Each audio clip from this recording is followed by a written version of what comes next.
शायद ही देश का कोई एक ऐसा इंसान होगा जिसे कोलकाता रेप केस के बारे में न पता हो और न ही इस घटना को देखकर किसी को इस पर गुस्सा आ रहा हो। लोग सड़कों पर उतर आए हैं। हर राज्य में लोग इस घटना के खिलाफ, ममता सरकार के खिलाफ प्रदर्शन कर रहे हैं। तो वहीं इस केस में एक सबसे बड़ा जो खुलासा हुआ है और वो ये है कि बंगाल में 8 अगस्त की रात को जो हुआ वो प्लान के तहत हुआ। वो एक सोची समझी साजिश थी। इस घटना के पीछे सिर्फ आरोपी संजय रॉय ही नहीं बल्कि वो तमाम लोग भी शामिल हैं जो वहां पर काम करते हैं और इस बात को खुद निर्भया के माता पिता ने सबके सामने कहा है। एक और चीज मैं आपको बता दूं कि निर्भया को हॉस्पिटल के अंदर टॉर्चर किया जाता था। ये जो आरोप है मैं अपने मन से नहीं कह रही हूं बल्कि मेरे पास कुछ सबूत भी है जो बंगाल प्रशासन, कोलकाता पुलिस और हॉस्पिटल का काला सच सबके सामने लाती है। चलिए आपको इस खबर के बारे में विस्तार से बताते हैं। नमस्कार, आप सभी का स्वागत है द मनमौजी पर और मैं हूं स्नेहा आपके साथ।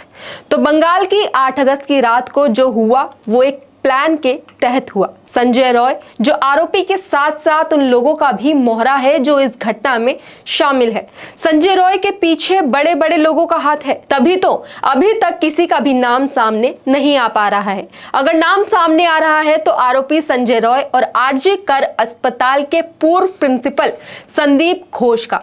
जैसा कि मैं पहले भी बता चुकी हूं कि संदीप घोष इस घटना के बाद अपने पद से इस्तीफा देते हैं, फिर वहीं महज चंद घंटों बाद उन्हें किसी और कॉलेज की जिम्मेदारी दे दी जाती है, जिसके बाद कलकत्ता हाई कोर्ट को इस मामले में दखल देना पड़ता है और ममता सरकार पर सवाल दागने पड़ जाते हैं कि आप ऐसे किसी को इस घटना के चलते किसी और कॉलेज की जिम्मेदारी कैसे दे सकती हैं। तो ये खबर तो मैं पहले ही आपको बता चुकी हूं। तो इसमें अब जो खुलासा हुआ है वो ये है कि आरजी कर अस्पताल के पूर्व प्रिंसिपल संदीप घोष का ही हाथ है। बंगाल के सबसे नीच प्रिंसिपल जो इंटर्न पीजी छात्रों को अपने घर पर काम करवाता था, उनसे काम करवाता था, मतलब इंटर्न को जॉब देने के लिए मोटे पैसे उनसे लेता था, छात्राओं के थीसिस को सबमिट करने के लिए उनसे पैसे लेता था और सिर्फ इतना ही नहीं बल्कि संदीप घोष छात्राओं को सेक्स वर्कर का काम करने को कहता था और इसके साथ साथ वो ड्रग्स, हीरोइन, कोकीन और दवाइयों का नशा करवाता था, उन्हें बेचता था। इससे जो भी पैसे आते थे उसे वो पार्टी को फंड देता था। मैं इस बात की पुष्टि नहीं करती हूं लेकिन बंगाल के लोकल लोग हैं वो इस बात को कह रहे हैं, वहां के जो स्टूडेंट्स हैं, वहां के जो डॉक्टर हैं वो इस बात को कह रहे हैं कि संदीप घोष ऐसे काम करवाता था। और उनके साथ जो काम कर चुके हैं अख्तर अली, उनकी भी वीडियो, उनकी भी जो बाइट है लोगों के सामने आई है। उन्होंने भी इस बात को लेकर मीडिया के सामने, लोगों के सामने आकर संदीप घोष पर गंभीर आरोप लगाए हैं कि वो किस तरह वहां के इंटर्न्स, डॉक्टर्स को ब्लैकमेल करता था, उनसे पैसे लेता था, जो मरीज होते थे उनसे रिश्वत लेता था, वो माफिया था।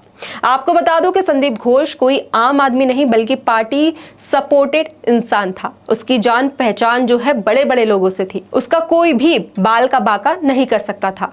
वो तय करता था कि किस छात्र को पास करना है और किसे नहीं। और इस बात की जो जानकारी थी वो निर्भया यानी कि ट्रेनी डॉक्टर जिसके साथ ही घटना हुई है उसको भनक लग गई थी। निर्भया बहादुर थी, उसने संदीप घोष की बात नहीं मानी और फिर संदीप घोष उससे टॉर्चर करने लगा। उससे 36 घंटे काम करवाता था लगातार। अस्पताल में कभी भी उसे बिना वक्त बुला लिया जाता था, फिर चाहे दिन हो या फिर रात। ये सिलसिला 6 महीनों तक चलता रहा। चेस डिपार्टमेंट के हेड, पीजी स्टूडेंट, सबको ये बात पता थी कि निर्भया को टॉर्चर किया जा रहा है। उनके आंखों के सामने निर्भया के साथ इतनी चीजें हो रही थी, उससे इतना ज्यादा काम करवाया जा रहा था और यह सब प्रिंसिपल संदीप घोष के कहने पर हो रहा था। मतलब जो पूरा अस्पताल है वो संदीप घोष के इशारे पर चल रहा था। लेकिन कोई कुछ भी नहीं बोलता इसके बारे में क्योंकि कुछ चमचे निर्भया की पल पल की जानकारी संदीप घोष को दे रहे थे। लेकिन निर्भया लड़ती रही, सहती रही। उसने ठान लिया था कि संदीप घोष की बातों में नहीं आना है। वो सही तरीके से पास होना चाहती थी और जो कुछ भी वो जानती थी, लेकिन संदीप घोष निर्भया के पीछे पड़ा रहा, जिसके चलते जब वो नहीं मानी तो एक तारीख चुनी गई इस घटना को अंजाम देने के लिए और वो तारीख थी 9 अगस्त, जिस दिन यह घटना हुई। मीडिया रिपोर्ट्स के मुताबिक उस दिन को सब कुछ नॉर्मल नहीं था। हर रोज 4th फ्लोर पर हर कोई सीनियर जाया करता था, जो सेमिनार हॉल था जहां पर निर्भया अकेले आराम करने गई थी। अब ऐसा तो हो नहीं सकता, इतना बड़ा अस्पताल है, सेमिनार हॉल है, कोई ना कोई तो होगा ही वहां पे, कोई ना कोई चक्कर लगाने चाहता ही होगा, चाहे वार्ड बॉय हो, सिक्योरिटी गार्ड हो, कोई डॉक्टर हो, कोई पेशेंट हो, वहां पे कोई ना कोई जाता था। लेकिन उस दिन कोई नहीं पहुंचा। उस दिन निर्भया को खाना खाने के बाद सोने के लिए बोल दिया गया। यह सब प्लानिंग के तहत हो रहा था। उस घटना वाले दिन 4 लोग थे, एक उसमें जो है एक महिला भी शामिल थी। अब उस महिला को क्या कहें, जानवर या फिर निर्भया की बुरी किस्मत, क्या कहें उसे। उस महिला ने ही निर्भया के साथ पहले लड़ाई की, फिर उसको बोला जाकर सोने को, और निर्भया अकेले गुस्से में सोने चली गई। अब बात यहीं पर सामने आती है कि जब निर्भया अपनी ड्यूटी कर रही थी तब उसे अकेले सोने के लिए भेजने का क्या मतलब है। ये जो सवाल है ये उठा, लोगों के मन में भी आया कि आखिर क्यों जो है खाना खाने के बाद अकेले निर्भया जो है सेमिनार हॉल में सोने गई, और अगर गई भी तो वहां पर कोई और क्यों नहीं आया उसके साथ। क्योंकि अगर 4 लोग हैं, ऐसा तो नहीं है कि ड्यूटी सबकी अलग अलग लगी हो, बातचीत करने के लिए ही आया हो। वहां पर यह सवाल उठता है कि आखिर उसे अकेले सोने के लिए क्यों भेजा, आखिर क्यों उस वक्त जो है लड़ाई की उस महिला डॉक्टर ने।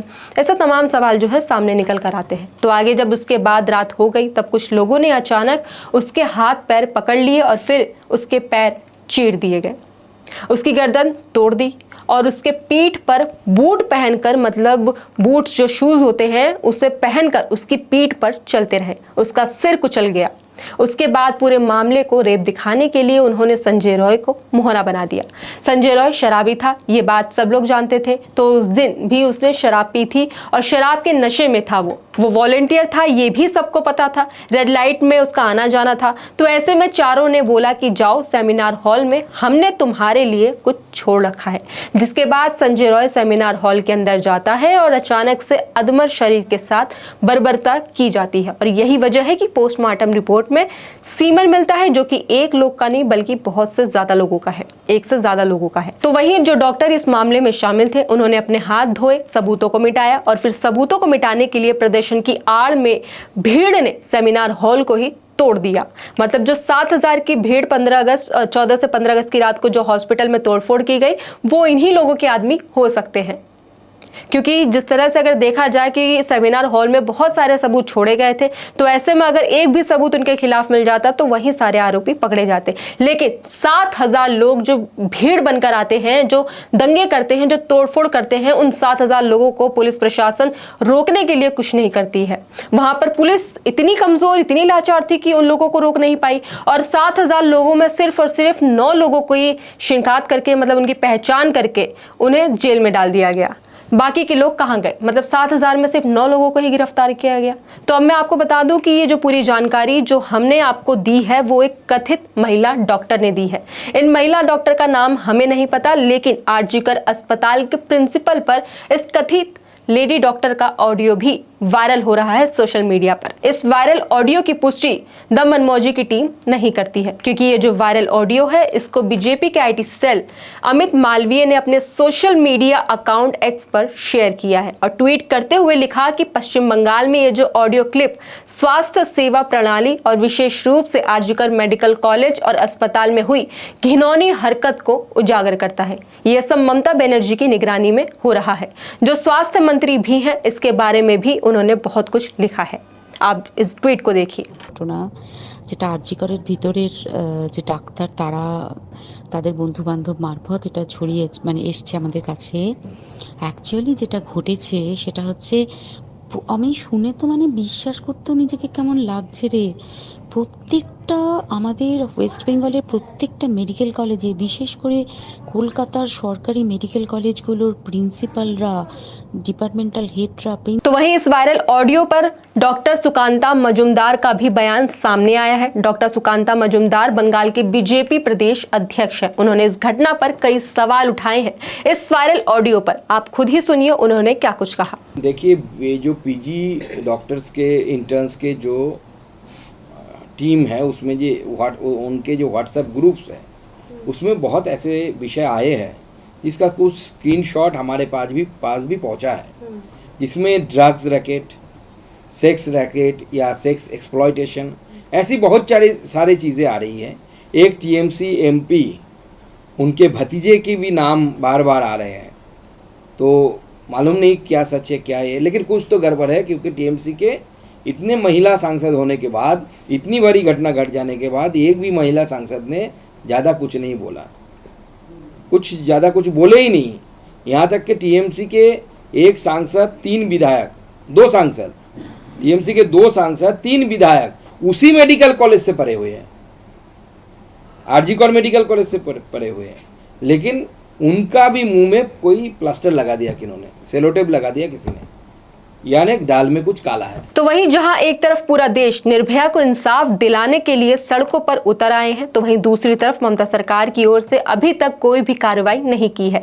भले ही केस सीबीआई के पास चला गया हो, लेकिन ममता सरकार बस लोगों को आश्वासन और दिलासे देने के अलावा कुछ नहीं कर रही है। उनका एक बयान भी जो है सामने आया था हाल ही में, उन्होंने कहा था कि जो केस है वो सीबीआई के पास चला गया है, मैं कुछ नहीं कर सकती हूँ, सीबीआई को जल्द से जल्द इस केस का नतीजा सबके सामने लाना चाहिए, रविवार तक जो है इसकी रिपोर्ट लानी चाहिए। तो मतलब एक तरफ से उन्होंने अपना जो पल्ला है इस घटना से झाड़ लिया है, और साथ ही साथ देखा जाए तो उन्होंने कल एक रैली की थी।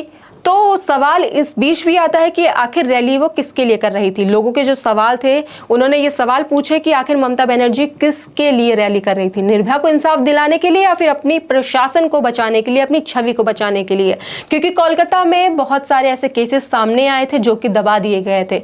ये मामला बहुत बड़ा मामला है जो अब दुनिया के सामने आया है, लोग प्रदर्शन कर रहे हैं, लोग इसके लिए आवाज उठा रहे हैं। हमने बहुत सारे प्रोटेस्ट को कवर भी किया था, जहां पर लोग अब डिमांड कर रहे हैं कि ममता बनर्जी को सत्ता से बाहर हो जाना चाहिए, सीएम की कुर्सी उन्हें छोड़ देनी चाहिए, क्योंकि उनसे कोलकाता नहीं संभल रहा है। तो हमने बहुत सारी चीजें भी देखी हैं कि जिस तरह अगर बंगाल में कोई भी यात्रा निकले, चाहे वो रामनवमी हो या फिर दशहरा हो, कोई भी अगर यात्रा निकले तो वहां पर पथराव भी होते हैं। ऐसे में हर साल जो है लाखों की संख्या में लोग घायल होते हैं, मारे जाते हैं, लेकिन ममता सरकार का कुछ भी बयान या फिर उस पर एक्शन नहीं होता है। वो सीधे सीधे बीजेपी या फिर लेफ्ट वाले लोगों पे आरोप लगा देती हैं कि उनकी छवि खराब करने के लिए ये सब किया जा रहा है। हर साल आप देख सकते हैं कि रामनवमी के दिन ही जब हिंदुओं की यात्रा निकलती है तो किस तरह से उन पर पथराव किया जाता है। तो अब ऐसे में यही सवाल है कि जो ममता बनर्जी इन सब चीज़ों को नहीं संभाल पा रही हैं, तो इस केस को कैसे संभालेंगी। जो वहाँ के लॉ एंड ऑर्डर है वो पूरी तरह से ध्वस्त हो चुके हैं। इस पर भी ममता बनर्जी जो है चुप्पी साधे बैठी है। कोलकाता पुलिस भी पूरी तरह लाचार नजर आ रही है, क्योंकि प्रशासन की तरफ से उनको कुछ भी जो है मौका नहीं दिया गया है। वहां की जो पुलिस है कह रहे हैं कि हमने जो है जांच 90% पूरी कर ली थी, लेकिन इसके बाद जो है केस सीबीआई के हाथ में चला गया। तो ऐसे में अब ये सवाल भी उठता है कि अगर 90% उन्होंने अगर जांच पूरी कर ली थी तो इसके बाद जो तमाम खुलासे आ रहे हैं वो क्यों निकल कर आ रहे हैं, क्योंकि 10% तो ये हो नहीं सकता। बाकी बहुत सारी चीजें हैं जो भी आना बाकी है। ऐसे तमाम खबरों के लिए फिर देखते रहिए नमन मौजी।